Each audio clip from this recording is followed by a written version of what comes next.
Chapter 11, Feuern. I looked back at Halls, then again forward. A heavy, hot bead of sweat spilled down my temple. Gripping my rifle, my finger on the trigger, I stared into a blinding fog. An eerie quiet settled over everything. I became aware of a distant squealing from somewhere deep in the haze. "Tanks," I said to Oscar. "Infantry first," said Doberman.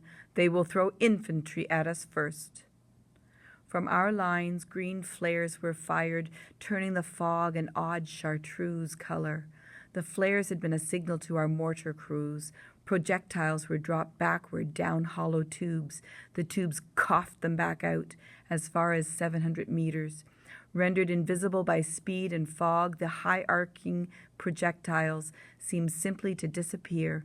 Then heavy crumphs sounded somewhere deep in the haze. The mortars stopped firing briefly. "Hold your fire!" Doberman growled at us.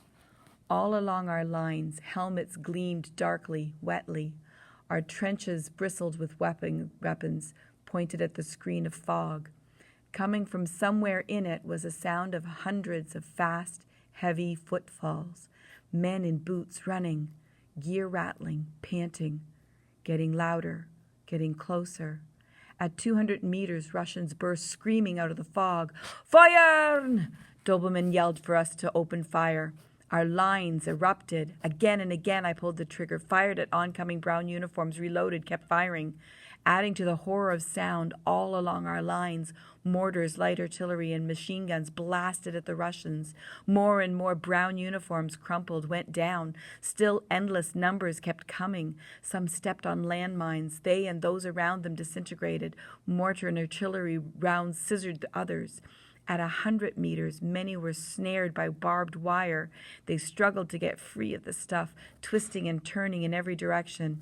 1, 2, 3, 4. I counted my shots as I fired the semi-automatic Mauser in my hands at men entangled helplessly in barbed wire.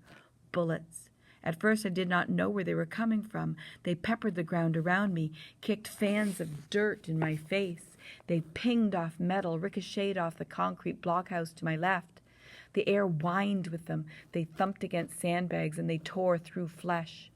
A veteran to my right screamed. He grabbed his face. Blood spilled through my fingers, putting an end to his agony. A bullet hole suddenly appeared in his helmet, and he dropped to the bottom of the trench, dead. "Bastards!" I screamed. I saw guns flashes come from in front of us, from Russians hiding behind whatever little cover the land provided, and hiding behind their own dead. I fired, trying to hit men moving about in a crouch. I aimed, fired 4 shots, then fumbled shells out of my cartridge belt, spilling as many as I reloaded, then aimed again. Looking down at my gun sight, I saw men draped with barbed wire. I took careful aim. I fired. A .50 caliber in the blockhouse hammered them.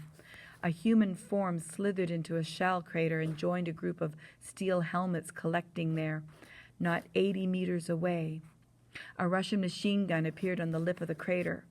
"When the Ivans come, they will jump into the shell holes. They're packed with detonation cord, dynamite, and S4 mines."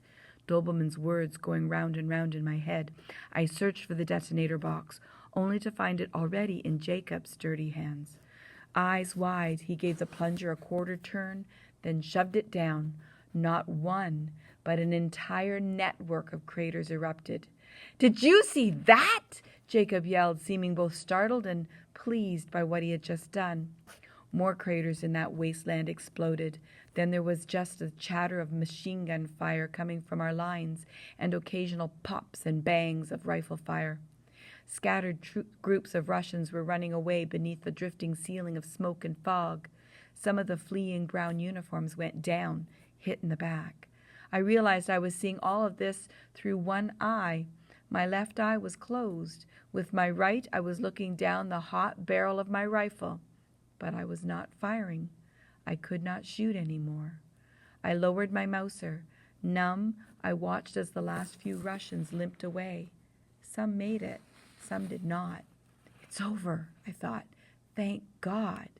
"Cease fire!" someone yelled. A few more pops of rifle fire from our lines. Then there was only silence. My ears were so used to the blathering of battle that the quiet was startling. I stared. The fog was breaking up, dissolving. I looked out at yellow sunshine bathing the ground below. In many places it was carpeted with the dead, lit an ethereal golden yellow for a moment by a combination of fog and sun. I remembered a scene painted on an interior wall of a chapel in Wilsberg. It was a religious painting, but I knew little else about it. A beautiful girl, an angel perhaps, was hovering in the sky above the earth. That painting, which I might never see again, was spread before me. It was in my mind, and I was looking out at it even as I was looking out into a well-lit reality of the most horrible kind. Shattered ground, bodies everywhere. I suddenly felt sick. My legs began to tremble. I sat down on a fallen sandbag in the trench and found myself looking at Hal's again, at his mud-spattered eyes. His mouth was slightly open, as though he were about to say something. Hanging from a bootlace around his neck was a piece of shrapnel. "A little souvenir for you, Hals," I heard my own voice saying in my head. The words seemed to be coming from the past, from long ago.